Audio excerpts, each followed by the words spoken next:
Tuhan, selamat pagi menjelang siang ya hari ini ya. Apa kabar semuanya? Semuanya baik-baik saja?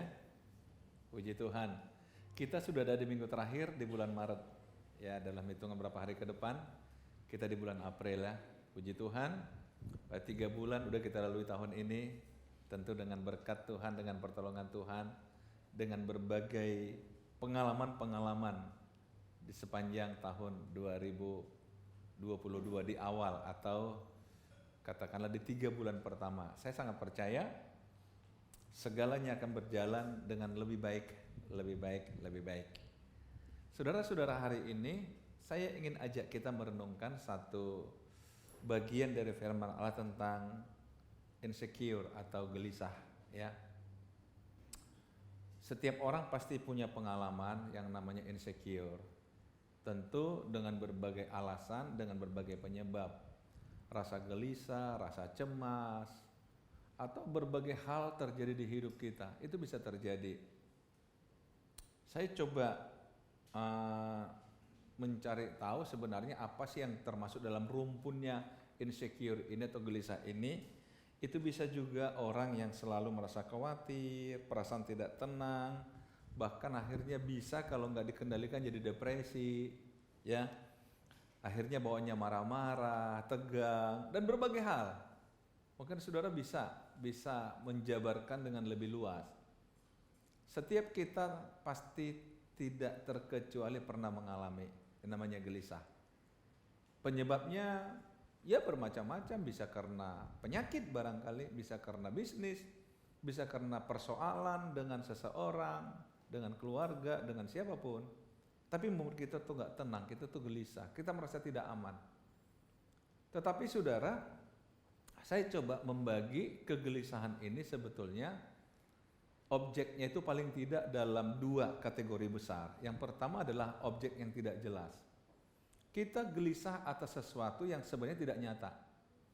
Hanya karena perkiraan kita, hanya karena dugaan, hanya karena ya kita merasa begini begitu. Padahal objek itu belum jelas, belum nyata. Nah akhirnya inilah yang dikaitkan dengan khawatir. Saudara tahu khawatir itu kan objeknya juga tidak nyata. Jadi khawatir, gelisah. Tapi bisa juga karena objeknya itu nyata. Misalnya kita menghadapi satu situasi, ya memang faktanya begitu. Tapi karena kita merasa itu sudah di luar kapasitas kita jadi gelisah.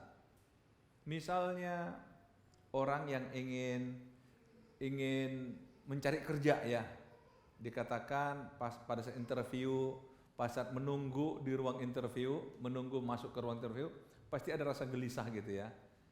Gelisah, karena itu fakta memang saya harus hadapi. Nah kadang-kadang ada orang akhirnya blank dia ketika menghadapi itu. Itu fakta, tetapi karena digelisah, jadi aduh pulang dari situ pasti menyesal sekali. Kenapa saya jadi blank begitu? Dan ada banyak hal. Atau mungkin seseorang gelisah karena mungkin merasa akan dipanggil pimpinannya, karena ada sebuah kesalahan gitu, mulai gelisah dia. Tapi sebenarnya itu hal-hal yang nyata. Nah saudara-saudara, tetapi ada juga orang gelisah karena terkait dengan masa lalu. Terkait masa lalu, saudara-saudara, semua kita tahu bahwa kita punya memori. 85% hidup kita dikendalikan oleh memori bawah sadar kita. Pengalaman-pengalaman di masa lalu itulah yang menjadi dasar kita dalam membuat keputusan dan sebagainya. Pertanyaannya adalah, kalau kita punya pengalaman masa lalu yang menyakitkan, yang menyedihkan, dan tiba-tiba itu muncul ke permukaan, kita pasti dibuatnya gelisah. Ada pengalaman di masa lalu yang kadang-kadang orang kategorikan dengan namanya trauma atau apapun itu. Saya coba ambil satu contoh ya. Saya di Oktober 2020 kan kena COVID. Pada masa-masa itu COVID itu masih barang yang mengerikan. Dianggap wah COVID. Kalau orang bilang kena COVID, kira-kira kita tinggal hitung berapa hari lagi dia bertahan, kan begitu kira-kira. Pada masa-masa itu. Dan saya kena di situ sehingga 7 hari saya dirawat di rumah sakit. Tentu saudara dengan pemikiran itu di awal-awal, kalau sekarang kan orang udah ketawa. Kenapa? Oh Omikron. Sekarang orang udah menjadikan itu karena kekebalan tubuh kita terbangun. Tapi zaman-zaman dulu kan obat aja kita belum terlalu pasti dan sebagainya. Jadi saya jujur, 7 hari rumah sakit itu satu masa yang menegangkan bagi saya. Pertarungan hidup dan mati. Saya merasa waktu itu kalau lihat kondisi yang ada, maksudnya dengan cerita-cerita orang, walaupun saya nggak ada gejala apa-apa, tapi tetap ada pemikiran, harapan hidup 10%, harapan mati 90%. Jadi kan di presentasi ngeri sekali. Tapi begitu selesai sudah, kadang-kadang saya masih terbawa itu. Karena apa? Ketegangan pada masa lalu itu terekam di memori kita. Sehingga ketika teringat itu, iya. Sepertinya kita masih ada dalam iya. Maksud saya ini hanya satu contoh. Begitulah hidup kita ketika tiba-tiba memori kita mengingatkan kita pada peristiwa yang menakutkan, yang menyakitkan, yang menyedihkan di masa lalu. Akhirnya kita gelisah. Padahal itu sudah terjadi.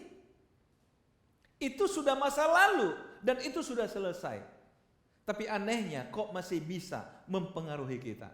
Bukankah ada banyak orang seperti itu, betul? Udah selesai. Tetapi masih terganggu dengan itu. Jadi saudara-saudara, itulah hidup. Itulah hidup. Saya selalu punya prinsip saudara, kita harus bisa kendalikan pikiran kita.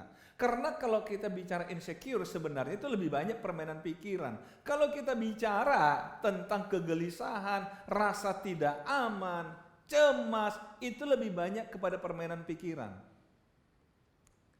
Ketika kita tidak mampu kendalikan pikiran kita, maka pikiran kita akan menyiksa kita.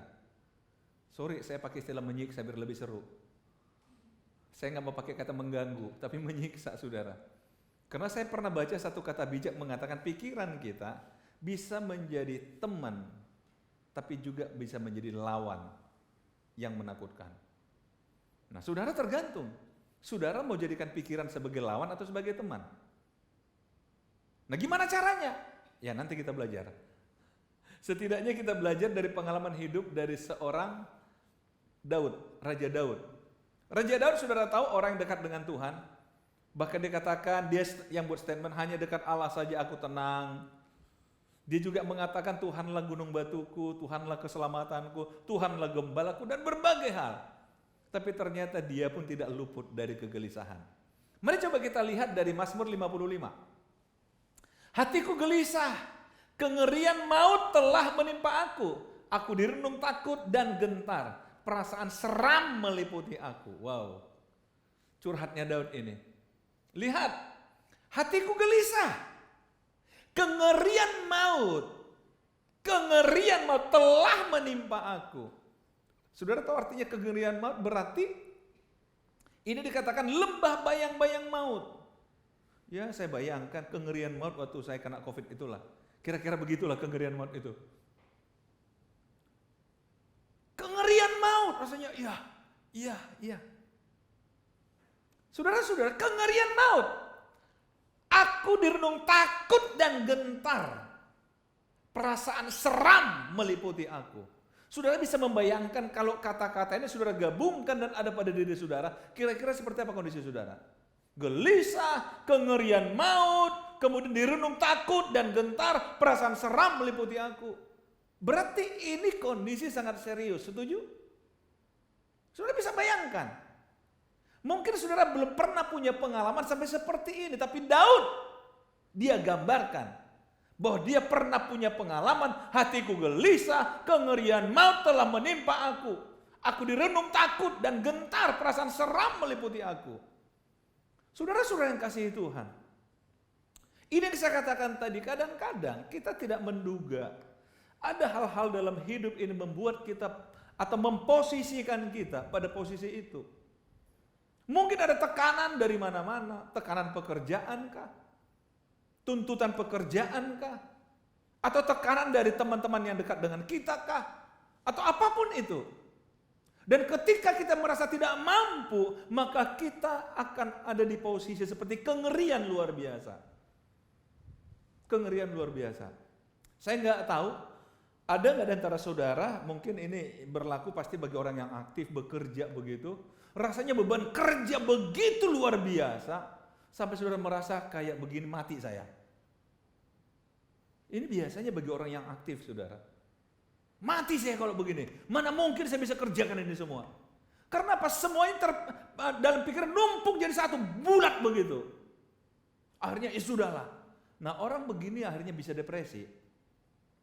Kenapa? Daya tahan emosi kita juga terbatas. Daya tahan pikiran kita juga terbatas. Kalau kita nggak pintar-pintar mengendalikan emosi kita, nah ini jadi depresi, saudara. Saudara-saudara, karena itu ada orang bijak, dia mencoba mengurai apa yang kusut tadi, coba urai satu-satu. Dia tidak izinkan itu membulat. Karena apa? Kalau diizinkan rasa takut gagal, takut dimarahin orang, takut ini, takut rugi kalau bisa, takut ini, takut kumpul jadi satu. Tapi kalau Daud di sini, saudara, rasa seram kenapa? Musuhnya dia banyak sekali. Banyak orang yang bangkit menyerang aku, kata Daud dalam Mazmur 3. Puluhan ribu orang menginginkan kematianku, itu kata Daud. Jadi rasa seram. Makanya katakan hidupku diselangkah saja dengan maut. Saudara bisa bayangkan, berjalan setiap hari tapi dia merasa hidupnya selangkah dengan kematian. Gimana saudara kondisi Daud? Dan dia coba secara terbuka. Hanya kadang-kadang kita kan karena nggak terbuka aja, saudara, dengan diri kita. Coba kita misalkan ketika kita mengalami satu tekanan, berani nggak kita terbuka pada diri kita? Apa yang kita rasakan? Mungkin kita katakan, saya nggak mampu menceritakan apa yang saya rasakan. Yang penting saya menakutkan, saya takut sekali hari ini. Dan itu Daud. Nah biasanya saudara tahu, kalau orang dalam kondisi apa yang dicari? Pelarian. Makanya Daud dalam kondisi itu dikatakan, pikiran lagi. Sekiranya aku diberi sayap seperti merpati, aku akan terbang dan mencari tempat yang tenang. Saudara paham? Ketika pikiran kita kacau seperti itu, gelisah, yang terpikir apa? Aku pengen lari dari hidup ini. Aku pengen lari dari kenyataan hidup ini. Bahkan dikatakan apa? Bahkan aku akan lari jauh-jauh dan bermalam di padang gurun. Aku mau lari dari hidup, lari dari situasi, lari dari pekerjaan, lari dari keluarga. Kita selalu merasa itu sebagai solusi, lari. Berapa banyak orang, atau enggak banyak lah, ada orang-orang hanya karena merasa pekerjaan yang menjadi tekanan bagi dia memilih mundur. Betul? Daripada aku mati, bagus aku mundur. Ada orang-orang dalam keluarga juga memilih keluar dari keluarga dengan anggapan daripada aku mati di sini, daripada aku jadi gila di sini, dia lari. Ada banyak orang merasa lari itu sebagai sebuah solusi. Ada banyak orang merasa lari sebagai sebuah solusi. Tapi kalau kita belajar, saudara, orang yang lari itu hanya permainan pikiran. Karena apa, saudara? Mari kita coba lihat. Kalau saya sedang bermasalah, itu kan ada di pikiran saya. Dan saya lari. Pikiran kan saya bawa terus.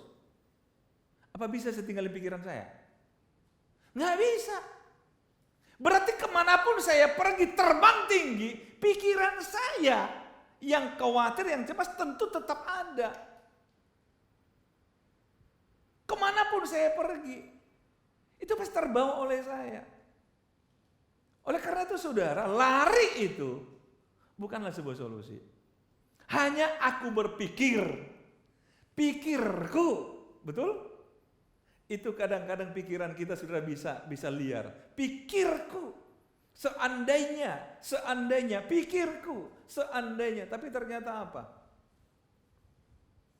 Saudara-saudara, kadang-kadang ada orang larinya kemana? Ke hal yang negatif, minum sampai mabuk barangkali. Dia merasa kalau aku mabuk selesai sudah. Iya, waktu mabuk selesai. Tapi begitu sadar, masih ada di situ. Saudara-saudara, cenderung orang cari pelarian, melarikan diri, berpindah tempat, berpindah kerja, berpindah ini. Seandainya aku punya sayap, seandainya aku punya sayap, aku terbang setinggi-tingginya. Memang gak mendarat lagi. Saudara lihat, apalagi cuma sayap burung merpati. Halo, bukan Merpati Airlines, sayap burung merpati. Nah inilah saudara, dalam kepanikan, dalam kegelisahan, dalam kecemasan, kita mulai berangan-angan dengan hidup ini. Hanya ingin lari dari apa yang kita hadapi.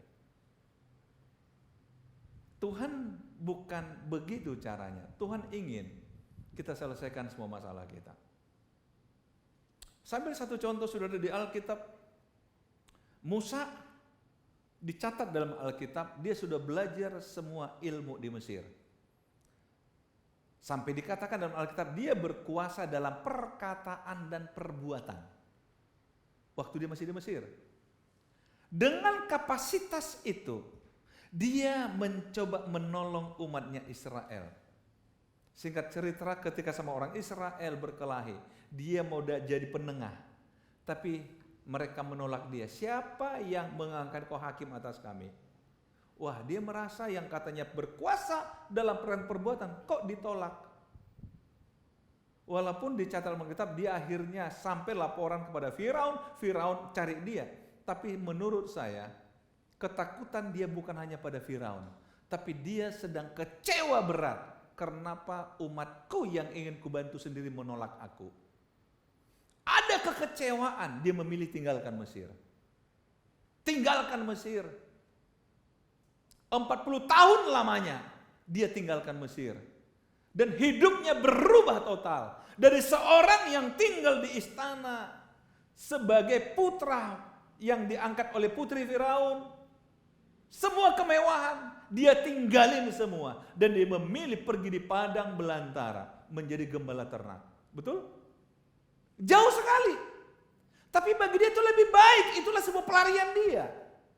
Dia mulai melupakan semua ambisi dia melupakan semua mimpi dia. Karena merasa aku lebih tenang di sini. Aku lari dari masalahku. Dia melupakan semua mimpinya. Tapi Tuhan gak berpikir demikian. 40 tahun lamanya di Midian. Tuhan katakan, aku ingin engkau Musa kembali ke Mesir. Dia katakan enggak. Mesir itu masa lalu. Mesir tempat aku gagal. Mesir tempat aku ditolak. Dan sekarang Tuhan ingin suruh aku memimpin bangsa menolak aku, enggak. Saya sudah nyaman di sini. Saudara lihat, ada orang-orang sebenarnya punya kapasitas. Tapi dia hanya karena kekecewaan, dia lupakan semua mimpinya. Dia mengatakan saya sudah nyaman di sini. Walaupun di sini saya enggak jadi apa-apa. Yang penting aku enggak terganggu. Bagi saya ini orang-orang yang mentalnya lemah. Tidak berani menantang kenyataan saudara. Tapi orang enggak, Musa, engkau harus kembali ke Mesir. Kalau saya bahasakan misalnya, dalam bahasa saya, Musa, kau itu punya kapasitas untuk menghadapi Firaun.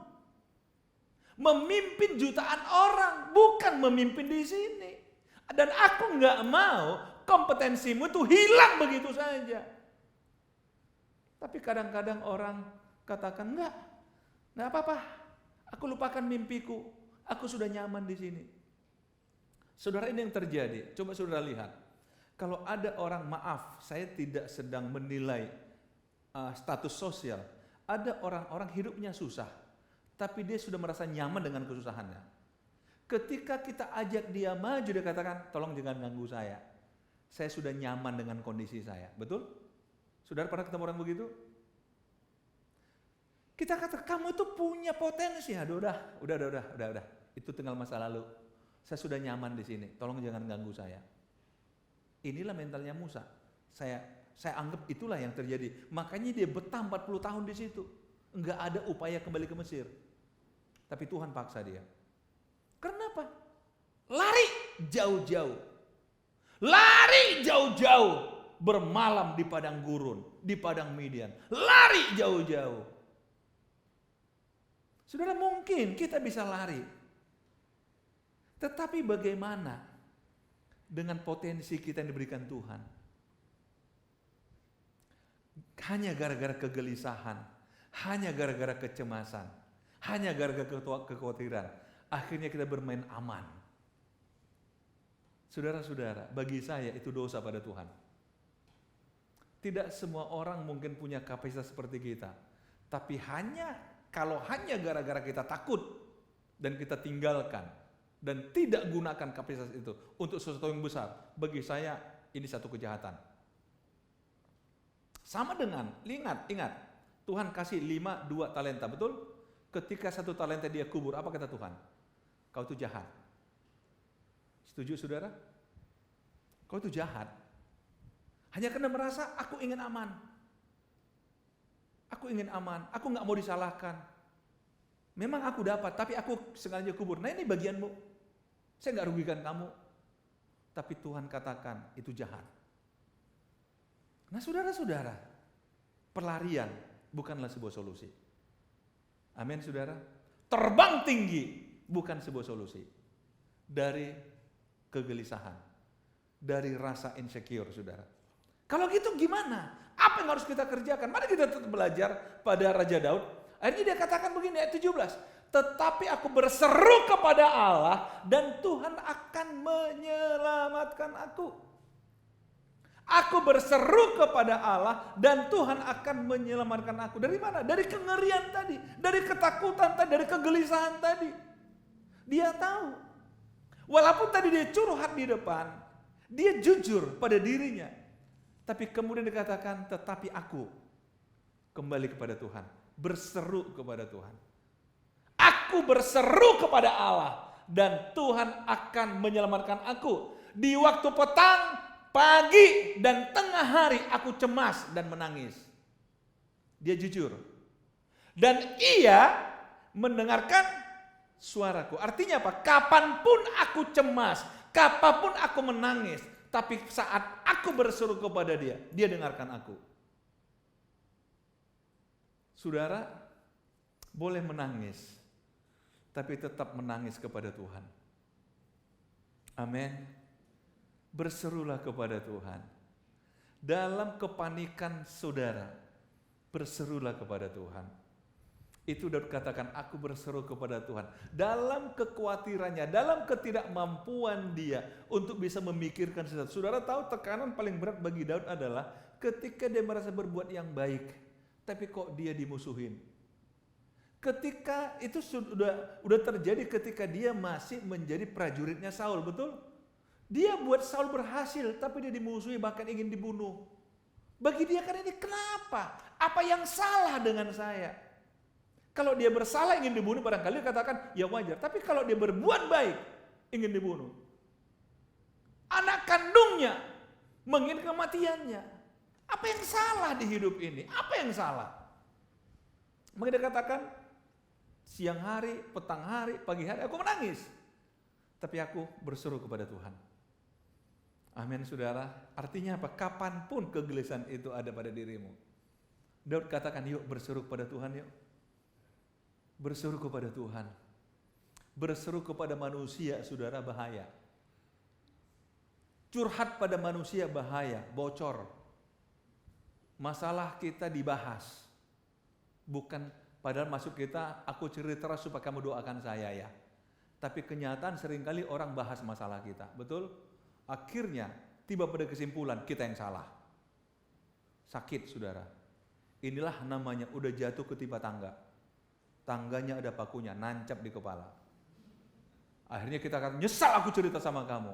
Dia katakan, loh, bukankah aku berhak menceritakan apa yang kau ceritakan padaku? Supaya lebih banyak orang mendoakan kamu. Nah coba lihat.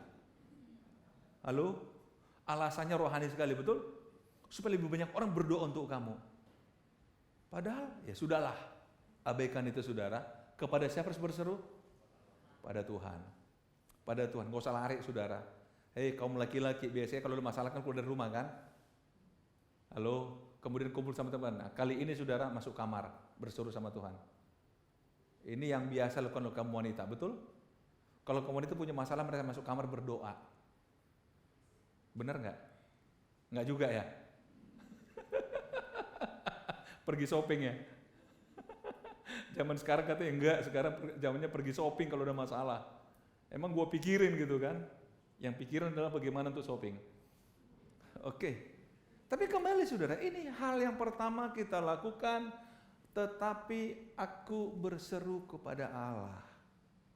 Dalam kegelisahan mari kita katakan, ketika aku gelisah, hal pertama yang aku lakukan, aku berseru kepada Allah. Ketika saya merasa tidak aman, insecure, yang harus kulakukan adalah berseru kepada Allah. Kalaupun aku harus menangis, nggak apa-apa aku menangis kepada Allah. Lihat, Ia membebaskan aku dengan aman. Tadi kan insecure, merasa tidak aman. Ia membebaskan aku dengan aman dari serangan terhadap aku. Sebab berduyun-duyun mereka melawan aku. Waduh, berduyun-duyun. Berarti berkelompok-kelompok. Kelompok satu selesai, kelompok berikutnya nyusul. Saudara-saudara, tekanan bagi Daud tidak mudah sebagai raja. Karena itu saudara, Daud mengatakan begini, di rumah Tuhan aku bisa berlindung. Saya kadang-kadang mikir, loh Daud kan raja, dia punya banyak prajurit, punya banyak pengawal. Kenapa justru dia merasa terlindung kalau di rumah Tuhan? Artinya apa? Dia lebih percaya pada Tuhan daripada prajuritnya. Lebih percaya. Prajurit bisa saja menggunting di lipatan lah namanya apa lagi? Saudara-saudara. Tapi Daud merasa lebih tenang bersama dengan Tuhan. Jadi saudara-saudara, yang harus kita lakukan dalam kegelisahan kita, dalam kecemasan kita, ketika ada perasaan insecure itu apa? Berseru sama Tuhan. Amin. Mungkin saudara katakan ini kan nasihat klasik yang sudah saya dengar dari sekolah minggu. Iya, tapi nyatanya saudara masih gelisah. Halo? Saudara katakan, iya udah ribuan kali aku dengar, tapi nyatanya saudara nggak lakukan. Makanya saudara berantakan ketika engkau ada masalah. Tolong bedakan saudara, kadang-kadang kita kaya teori dalam otak, tapi nggak ngefek ke hidup. Karena apa? Karena kita nggak kerjakan. Tapi hari ini, udahlah polos-polos aja lah. Daripada lebih berat masalahnya, berseru sama Tuhan. Amin. Yang kedua, dia katakan 23, serahkanlah kuatirmu kepada Tuhan. Maka Ia akan memelihara engkau. Tidak untuk selama-lamanya dibiarkannya orang benar itu goyah. Serahkan sama Tuhan. Apa yang buat engkau gelisah, apa yang mengacau dalam hatimu, perasaanmu, serahkan sama Tuhan. Toh kita pikirin juga nggak bisa kok. Ngapain memikirkan sesuatu yang nggak sanggup kita pikirkan? Kekecewaan kita, sakit hati kita, pertanyaan mengapa yang tidak pernah dapat jawaban. Serahkan aja sama Tuhan. Serahkan sama Tuhan. Satu ketika ada seorang bertanya pada saya, dia punya pergumulan yang berat. Ya saya sangat takut saudara memberikan nasihat karena saya pendeta. Karena kalau nasihat saya bagus, puji Tuhan. Tapi kalau salah, halo, pendeta juga manusia. Jadi saya pikir, wah mengkajinya susah ini. Saya cuma katakan berdoa aja, minta hikmat dari Tuhan. Aman saya. Tetapi saudara memang itu nasihat yang bisa diberikan. Mau apa lagi saudara? Mau saya jadi gini. Loh. Akhirnya saudara satu ketika dia katakan, Pak, nasihat Bapak memang cuma katakan berdoa minta hikmat. Tapi saya praktekkan Pak, puji Tuhan. Selesai masalah saya. Caranya pun saya nggak tahu. Ya hikmat Tuhan. Aman saudara. Jadi saudara-saudara sama Tuhan. Serahkan sama Tuhan. Serahkan sama Tuhan. Nggak usah dipikiri lagi, serahkan sama Tuhan. Amin. Hal-hal yang buat engkau gelisah, serahkan aja sama Tuhan. Coba ya, satu contoh lagi di Alkitab. Ketika Sadrak, Mesak, Abednego dipanggil raja, hukuman depan mata. Karena mereka ditemukan menyembah kepada Tuhan, bukan kepada patung raja. Betul? Raja dengan sangat pongahnya, dia mengatakan apa? Dewa manapun, nggak ada yang sanggup lepaskan kalian dari tanganku. Nggak ada. Dengan polos mereka jawab, kalau Tuhan kami mau, Tuhan kami sanggup. Tapi kalaupun tidak, tetap tidak menyembah kepada patung Tuanku. Saudara lihat, artinya apa? Kami pasrah kepada Tuhan. Kalau Tuhan inginkan kami mati, ya mati. Kalau ingin hidup, ya hidup. Saudara saya tahu, tiba pada titik ini nggak mudah. Karena kita selalu beriman kepada Tuhan, tapi iman kita itu setengah. Artinya apa? Tuhan pasti tolong saya. Kalau Tuhan izinkan gimana? Halo, jujur. Berani? Tapi Sadrak, Mesyak, Abednego katakan, kalaupun tidak, nggak apa-apa. Kami tetap tidak akan. Artinya apa? Itu dalam kedaulatan Tuhan.